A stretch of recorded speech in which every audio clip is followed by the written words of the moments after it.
ខៀវនឹងទន្លេស្រង់ក្បាលសត្វក្តាមនិងសត្វត្រីលេងលី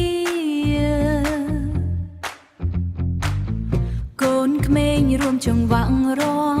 ចិត្តសប្បាយសង្សារស្នេហ៍នៅទីនេះគ្មានភ្លេចបានកំពុងឆ្នាំងដីស្រង់ដីស្អាតព្រៃឈើស្រែទន្លេស្រស់ស្រស់មើលសប្បាយកូនខ្មែរចាប់ដៃដំណាស្រុកខ្ញុំស្រឡាញ់កំពុងឆ្នាំងស្នេហាខ្ញុំមិនភ្លេចបានឡើយព្រឹកថ្ងៃមានពន្លឺថ្ងៃសូរិយាកសិករខ្មែរស្រីសូខ្ញុំមើលស្រង់ផ្លែស្វាយផ្លែតបកស្រស់ព្រៃ